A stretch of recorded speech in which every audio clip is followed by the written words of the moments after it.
I was given the position of branch director for the Washington, D.C. JCC, which at that point was a branch of the JCC of Greater Washington. And with $24,000 budget and a car full of supplies, off we went to start a Jewish community center in an area that was previously served, but had been basically abandoned for many years. We soon decided that the best thing to do was to try to get a house there where we could use part of it for meeting place. And we eventually did get a house on Jefferson Street. That was a 2-story house. And we were able to have a small room where we'd have a board meeting of maybe 10 or 15 people. Well, in the late 80s and early 90s, the Washington theater community was really coming together.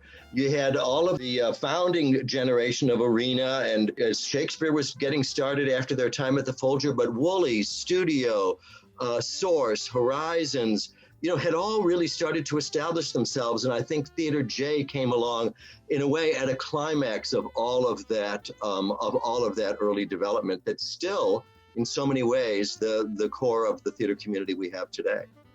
Martin Blank was hired in 1989 to work with me as cultural arts events coordinator. And when he said to me, I'm thinking of doing some staged readings, what do you think? I said, of course, do it. And that's how it began. The thinking was wait to open a theater company until we moved to a building, which was going to be years off. And I said, no way, we should just do a theater company now and, in the meeting room in the back. And they said, well, we don't have any money. And so I said, well, it's okay if you can come up with the money for the wood, I'll build it. So I built the light grid, I built the risers. We literally didn't have enough money for a lighting board. So I built that, the sound system, everything, with a gentleman named Ralph Williams, who's still at the JCC, I believe. And I just knew going out of the gate, we should just do 2 stage readings and then we should do 2 full productions in our first real season. And we did. In retrospect, it's hard to think of it even as a theater. It was more of a concept. I mean, it was so modest and so undefined in a way. I mean, Martin was really working with, so few resources. Well, we were tiny. We were a tiny staff in a tiny building, and yet he didn't see the limitations. He saw only the possibilities. And so we began, and the theater was in one of our meeting rooms that we set up a stage, and you had to walk over the stage if you needed to use the restroom. I was one of the people who saw some of the early Theater J productions in the townhouse. It was a small performance space. It sat somewhere, I guess, around 50 people or so. I do remember being transported and thinking, this is pretty neat that we can come into a place this size and experience a different world, which of course is the object of the theater every time we go to the theater. Randy Hoflick was hired after Martin to replace him when he left. And one of the things that she did, aside from continuing the theater productions, was that she expanded the programming around theater. Programs that were related to theater, that weren't theater productions, but that expanded the program, gave it a new dynamic and a new dimension. We then decided, with a lot of thought, a small group of us, that we want to try to have our own center. And after a long time looking at various places, we decided to go back into the Jewish Community Center's home on 16th Street. The process of moving into the Goldman Theater was fascinating, frustrating, exciting, and glorious all at the same time. We had the bones of the theater already in place because there had been a theater there, but it required quite a lot of reimagining. And I never dreamed of all the details necessary. Everything from deciding how many stalls there would be in the bathroom to how many lights and rows of lights there would be overhead. The other thing that was very challenging about that point in time was to keep the current theater running and vibrant and not suffering from a lack of attention while spending so much time planning for the wonderful transition. When Randy left, Ari came in as artistic director of Theater J. And I see each artistic director as having a particular role in the arc of the history of Theater J. Martin's role created a regional and national presence. Randy's role continued that and also expanded into the building. Ari took it to national and international recognition and just blew it out of the water.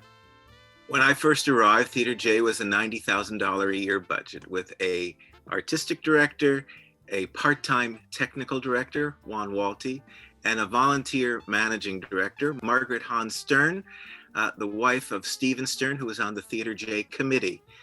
And together, we launched a 2.5 play season in the winter and spring of 1998. And we were off to double our budget the next year. The infancy of what was to become the Theater J Council started right after Ari was hired, and Lee Rubenstein, who was influential in the hiring of Ari, got Patty Abramson and I together about doing something to support one of the first plays that he was producing. And so we decided to have a dinner at L'Oreal Plaza, and we invited lots of people.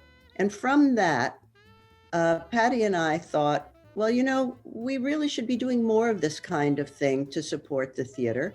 And we spoke with Arna, and we decided from that point to really get serious about forming what was then a committee. We didn't even call it a council until later. And that's really how it all started. In the 2000s, we had a reputation really that was well beyond Washington, and as I said, nationally and internationally. So at that point, we were picking up plays and playwrights from Israel, from Europe. Our breadth was so much greater than, of course, as we began small. And at that time, of course, we also began to tussle a bit with the questions of where a Jewish theater and its relationship to Israel belonged. It's said that we've attracted some controversy. I attracted controversy in my programming. It's true from the very beginning with Waiting for Lefty, Still Waiting. We telling the story of the labor movement in the 30s up to the present day. We started with a bang. 10 years later, we got in trouble with Elie Wiesel for a first draft of Imagining Madoff that had to be revised. Sandra Bernhard attracted, a viral tempest, but really the things that had staying power with us in terms of both achievement, acclaim, and controversy was the Voices from a Changing Middle East Festival. What we were trying to do in story after story was really put multiple claims to history on stage and have them argue with each other, have justice emerge from a kind of synthesis of the audience taking in different stories. After Ari's departure, the center put together a search committee assisted by a very well-regarded international search firm to conduct the search for our new artistic director. We reviewed many resumes, did several in-person interviews, and were so excited when we concluded unanimously that Adam Immerwahr should be our new artistic director. I think Theater J is unique, for me at least, because it's housed in the JCC. I just love that about it. It's kind of this vibrant community that you're walking into. So you're not just going into this building to rehearse a play. You're down the hall from the preschool, and upstairs there's probably like a Torah study going on. It just feels so alive, and I think that's a great place to do, a way to make theater. It's just very sort of vitalizing. What's so characteristic of Theater J's history is that it's fulfilling the important need for a Jewish theater in the nation's capital. But on top of that, it's looking at all kinds of issues like race and an identity in a broader sense, and American politics and capitalism from a distinctively Jewish perspective. And this, to me, lifts Theater J up and makes it the leader among Jewish theaters in America. Theater J leads the way in so many ways. It is an inspiration, it's a model, it's supporting of the other institution artists in our community. That other theaters that are small in other parts of the country, the world, look to Theater J for not only for content, but inspiration, and also for leadership and how to run an effective theater organization. In the years I've been working at Theater J, I've really seen the company grow into a force to be reckoned with in this town. It started off kind of small and, very scrappy, and now it is one of the leading theater companies in our city. Theater J is a home.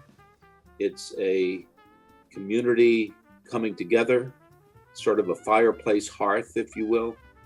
Every time you walk into that building, you sense the feeling of people warming together in front of a fire.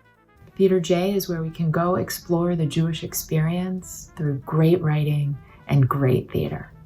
Theater J, you mean the world to me. You fulfilled my dream. You gave me the opportunity to share my mother's story with so many in our nation's capital.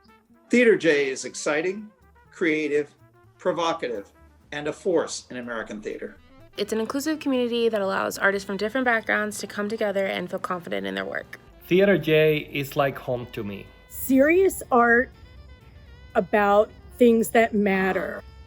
Where my artistic and spiritual identities best come together. Theater J is a wonderful place to teach. Theater J is a kind place to work.